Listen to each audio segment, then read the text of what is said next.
When people talk about luxury, they mostly use one example, and this is the Hermès Birkin bag. How expensive it is, how difficult it is to get it. But what most people forget is that the actual true pinnacle of luxury has always been haute couture. But what is haute couture actually? Couture may ring a bell because it feels that anything at the moment is couture. We have couture fashion, couture cakes. I saw couture wallpaper. I even found couture toilet paper.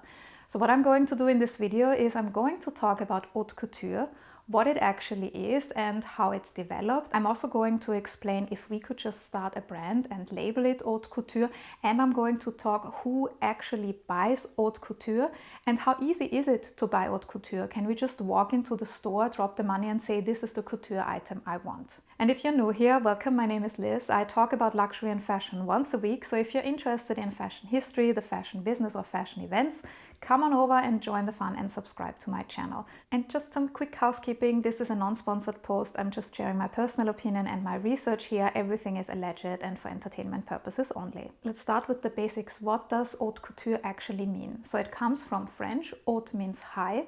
Couture means dressmaking or sewing. So we could say it means high sewing, high dressmaking. Haute couture and couture, the two words are very often used interchangeably, and one very important detail is that the term haute couture is protected by French law. And the organization behind it is the Fédération de la Haute Couture de la Mode, and in particular the Chambre syndicale de la haute couture. And only designers or brands who come up to their standards and are therefore on their list are allowed to use the label haute couture. So this already answers one question. Can we just start a brand and call ourselves haute couture? We need to go through the whole process. It's not an easy process. It's very specific to be allowed to use the term haute couture. Haute couture is protected by law today, but it was not created by lawmakers or government bodies. It actually goes back to Charles Frederick Worth. Maybe you have heard about him. He's actually called the father of haute couture. If you're interested in learning more about him, please let me know in the comments below and I can prepare another video about him. So what did Worth do? He created, on the one hand, custom-made garments for his clients, but he was also the first one who thought about collections, for example. And over time, this developed naturally because when Worth started out, it was very normal that rich people, those who could afford it, went to first a tailor, then people like Worth, to have their garments made. And this was made to order. The clients of Worth were not only Parisians, they also came, for example, from Britain. They came from all over Europe. I did another video about the star dress by the Austrian Empress Elisabeth, Empress Sissi, so maybe you are interested in learning more about this dress because it is assumed that this was also designed by Charles Frederick Worth. Over time, more and more designers followed Worth's model. For example, the Caillot sisters, also Paul Poiret, Gabrielle Chanel later, Elsa Schiaparelli, then also Christian Dior, Cristobal Balenciaga. So you know many of those names. A lot of these names are still fashion houses. They still do haute couture. So already during the times of Charles Frederick Worth, haute couture became more and more established, also more and more organized. And for this reason, the Chambre syndicale de la haute couture was founded in 1911. And after 1945, it was more formalized. The rules were more formalized who could actually use this label haute couture. And while haute couture still stands for luxury, the pinnacle of luxury, haute couture also had difficult times, and especially, for example, in the 1960s. So we had these couture houses like Christian Dior, for example, who heavily focused on haute couture.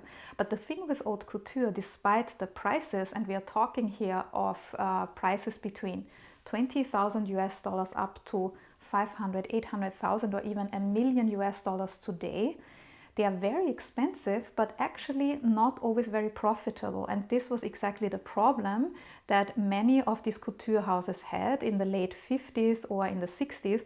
And in the 60s in general, there was a lot of movement in the fashion industry. Fashion became more and more a phenomenon of the masses. It became more accessible because previously it was very normal that ordinary people, they had their work clothes, and then, for example, for the Sunday clothes or for special occasions, they went to a tailor or a dressmaker if they could afford it to have those garments made. A lot of people had to sew themselves. But then slowly in the 1960s, ready to wear, so pre-made garments in standardized sizes, became more and more popular. It also became more affordable. And this also meant that a lot of people were less interested in haute couture. You still had people who were very rich, they could afford haute couture, they also still bought haute couture like today, but they did not necessarily have to travel to Paris anymore and buy these haute couture garments. They also did not have to go through that process. With the arrival of jet travel, it became easier to just travel the world and shop wherever they wanted. So of course, haute couture went under difficulties.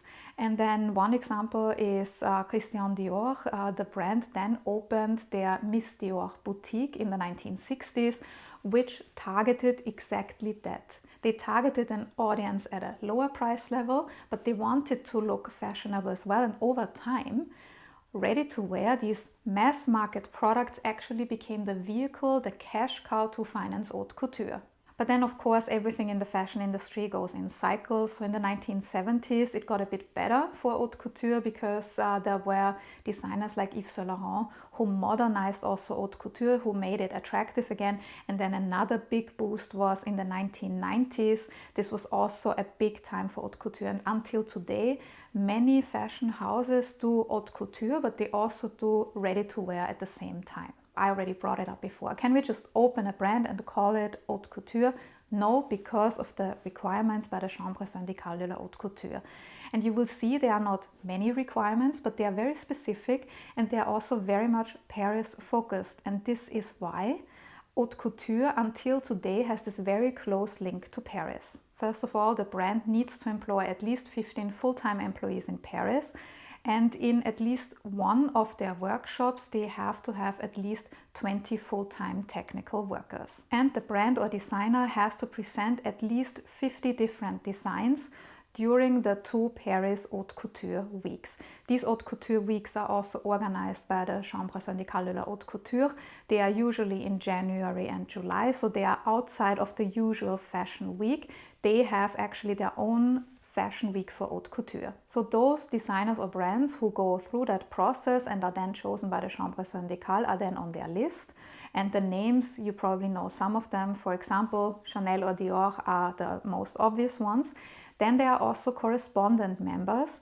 And these are members who are not necessarily a Parisian brand, like for example Fendi in Rome or Giorgio Armani in Milan. These correspondent members go beyond Europe. For example, Elisab, the Lebanese designer, is also a correspondent member. And then we have guest members who are for a limited time. For example, at the moment it's the Indian designers Rahul Mishra or Gaurav Gupta. So why would brands go through this? It's a very tedious process. It's basically a seal of approval, not only for French brands, but also foreign brands. Because if a foreign brand gets the seal haute couture as a guest member, for example, it is really more than just a seal of approval. It adds a lot of prestige and it means they come up to the Parisian standards, which rank among the highest standards in the world. What is the difference now between haute couture and the clothes that we can buy in the shops? The clothes that we can buy in the shops are called Pret-à-Porter, ready to wear. So they are pre-made, they are in standard sizes, so they are not custom made most of the time. And usually the biggest differences is when it comes to price, quantity and also quality. So first of all, when we look at the prices, yes, there is very expensive ready to wear also, but there's still a big difference to haute couture.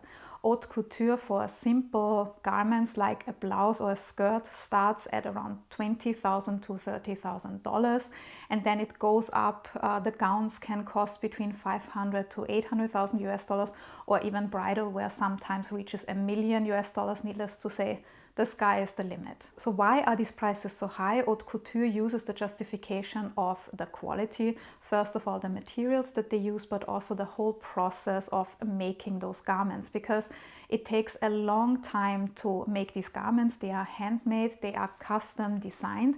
The embroideries are done by hand.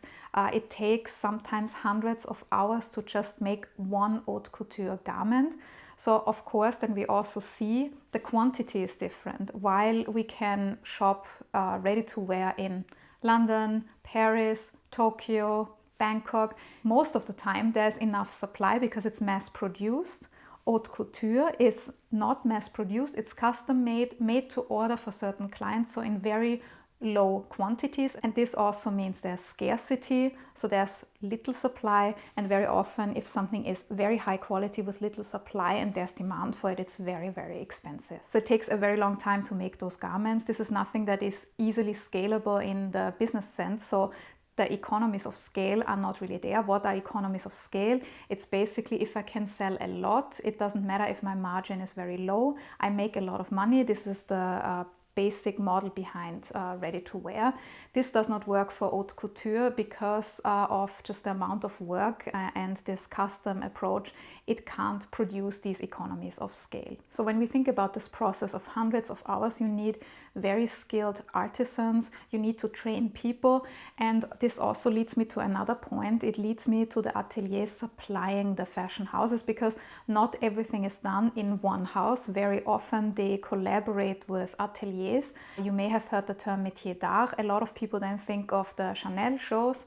And these are the ateliers that are very specialized. For example, they make accessories. Maybe you have heard about Les Arches. They focus on embroidery and they supply the brands. And a lot of these names like Les Arches are actually closely associated to one particular brand, namely Chanel, because their subsidiary Parafiction SA owns a lot of these ateliers, and the ateliers are very often not only in France but also all over the world. For example, they work with ateliers also in India for the embroidery. Now we know how haute couture is made. How is it actually sold? Because usually you won't really see haute couture in the shops, so it works like this. There is a runway show, and then usually the garments are sold right off the runway. So in a few cases it might be the exact piece from the runway then adapted to the client, but very often the client sees it on the runway and then that specific garment is made for them according to the measurements and also to their wishes. Sometimes they tweak it a bit, so everything is made for that particular customer, and then very often you also have a small label inside which also has the name of the client. And you would not expect this, because when we talk about these high prices, you would think you can make a lot of money with haute couture, but very often haute couture is actually not that profitable. That was also one of the reasons why in the 60s a lot of these couture houses actually struggled. And I listened to an interview, this was ages ago, I think it was on the Business of Fashion. It was then creative director of Balenciaga, Demna Gvasalia. I'm not commenting on his career or his designs or points of view or also the campaigns. I'm just focusing on what he said in that particular interview that I found quite interesting, because he mentioned that he kind of has to design sneakers and t-shirts to also finance haute couture. And I already said before, the ready-to-wear is often the part that finances the haute couture, and very often we can see there are ready-to-wear items in the stores that are inspired by haute couture, so also the commoners who can't afford haute couture can buy a piece of haute couture while buying ready-to-wear. So this is something very interesting that we need to keep in mind. So who actually buys haute couture? And this is not a surprise. It's a very small club, a very limited amount of people. The numbers given online vary. Usually it's between 2,000 to 4,000 clients, but it's more than just affording haute couture. And this is also where you may think of the Birkin bag example again. We can't just walk in, even if we had the money and said, I want to buy haute couture today.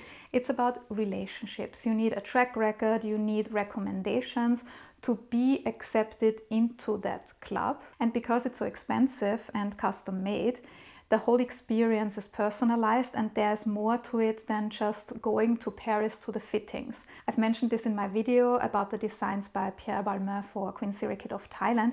He actually traveled to Bangkok to have the fittings there for the royal wardrobe. And yes, this was a long time ago in the 60s, but even today, if you're an haute couture client, your experience is tailor-made. So you may come to Paris, sometimes the designer flies to you and presents everything, they take the measurements, and sometimes also when the garment is made, the designer then personally delivers the item. They may also arrange a nice dinner or something to really make that experience very special. Coming back to that purchase process, it may remind you a bit of the first runway shows by Christian Dior, for example. When you think about these runway shows ages ago, what were they like? They were very exclusive. there were journalists, but the main audience was the high-level clients, those who could buy the clothes and who would place an order after that runway show. So the whole purpose of the runway show, even though people may forget it today, it's not about the spectacle, it's actually about selling clothes. And in Christian Dior's time, they had these small cards, and when they walked down the runway, the models also showed the numbers of the garment.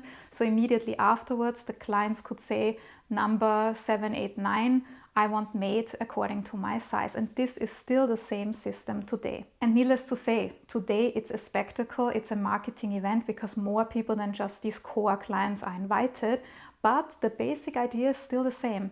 This is to present these garments to your core clients who will then place an order afterwards. And of course, this customization, a lot of these things today are done online via video calls, for example, if they need to tweak certain garments. But in former times, it was very common that letters were exchanged. So there are examples where the designer wrote a handwritten note to a client and said, this is what we are doing, are you okay? Then the client sent a letter back. So the system still is the same, it just has become digitized. And now the question of all questions, who are the people buying haute couture? So needless to say, we have a very small group of people who buy haute couture. A lot of them keep it private. They don't really talk about purchasing haute couture and just wear it. But there are examples of haute couture clients who openly share that they collect haute couture. And I'm not necessarily thinking here about the celebrities who often get haute couture on loan or sometimes also purchase it themselves. I'm actually thinking about private people who purchase haute couture and then either talk publicly about it, or they share their collection, or they attend events where you can see that they purchased haute couture. And one person who does this is Mona Ayoub. She is a real estate entrepreneur in France with Lebanese roots, and maybe you remember her from my video last year about Cannes. She was wearing one gown, which I discussed also in my video about the Schiaparelli collection, haute couture collection that year, with this interesting screen. And it's actually a very good example where you see this is a garment that was on the runway, but they then tweaked it for the client because that screen, that top part, was actually a bit lower for the needs of that particular client. Mona Ayoub is one of the biggest haute couture collectors in the world. It is assumed that her collection involves about 2,700 garments. And in 2023, there was a special auction with 250 of her Chanel pieces. They were from the early 1990s to 2014, so Lagerfeld era. And there were so many beautiful items. Some of them had never been worn. For example, a ribbon dress from the Spring-Summer 1991 collection. The construction of the garment took 150 hours and the embroidery took 250 hours. So we can already tell how special these garments are. Another silk crepe dress was also in this auction, and the sister dress was actually worn by Penelope Cruz in an Almodovar movie. And my personal favorite was this coat that is reminiscent of Coromandel lacquer furniture or Coromandel lacquer screens. As you may know, Karl Lagerfeld and also Gabrielle Chanel, they collected also Asian art, and a lot of it was these Chinese or Japanese lacquer furniture pieces. And this coat is inspired by the art on these lacquer furniture pieces. It's so beautiful. This would be a dream for me. Of course, it's haute couture, so I need to keep dreaming like so many of you, but this is just something that I wanted to show to you because it is a case where somebody not only purchases haute couture for the sake of wearing it, but also for the sake of collecting. Another very prominent collector and wearer of haute couture is Queen Rania of Jordan. She is known for her style. She is called a fashion icon, and she prefers or buys a lot of Elie Saab, which we can often see when she goes to official events, but also for family events. And another famous haute couture collector is Sheikha Moza bint Nasser Al Misnad of Qatar. And she collects a lot of Valentino actually, but she also collects Gaultier or Dior, for example.